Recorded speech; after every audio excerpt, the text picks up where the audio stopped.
Alright, we're looking at the waterproof case and suction cup mount for the Polaroid Cube HD camera. Here are the two pieces. This is the case, this is the suction mount. I'll give you a look at the case first. This is the clear plastic port that the camera looks out through. On the top you see you got the multifunction button that goes through the case. It is sealed. And then on the bottom these are the clamps that go onto the base. So let's go ahead and take a little more look here. To open it up, there's a button here. You see it slides. While you're pushing it down, open the latch up. You have to do those two things together, which makes it very secure because it's very unlikely it could ever accidentally open up like that. So now that we're opened up, let me go ahead and show you.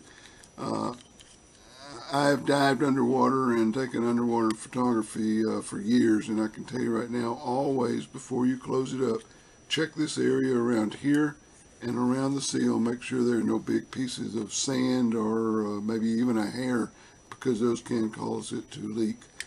So now let's look at the camera. We want the lens to be facing this way, and we want the multifunction button to line up with this button. So there's only one way it can go in that's correct.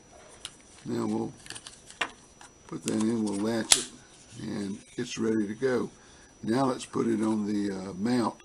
You see on the side here there are two kind of almost flat buttons. They take a pretty good push. We're going to set it over the mount, push those in, and give it a hard push.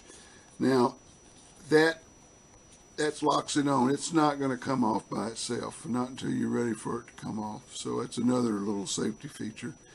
Now we're ready to go, so we need to go ahead and turn it on. So I'm going to hold the multifunction button down for 3 seconds. You see the green light is on. Now we're ready to shoot. One press would do a still photo, 2 presses would start an HD video, depending on whether you set 720 or 1080 on the inside of the camera. So it's ready to go now. Let me get a non-porous surface. We'll be back to see how the suction cup base works.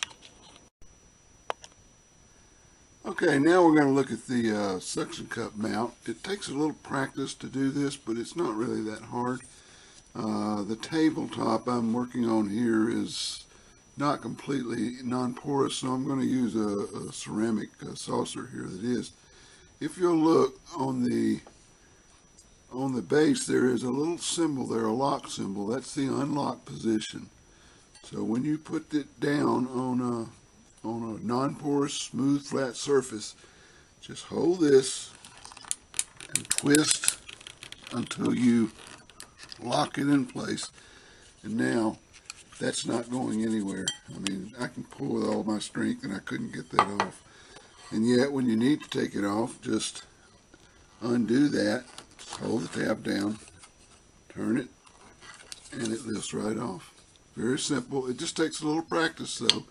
I would advise before you put this thing on anything where you're risking losing it, practice a little bit. It needs to be a flat, smooth surface, non-porous, and it will stick to that very well. Full disclosure, I was provided with one of these cases and suction cups for evaluation and review. I appreciate your watching.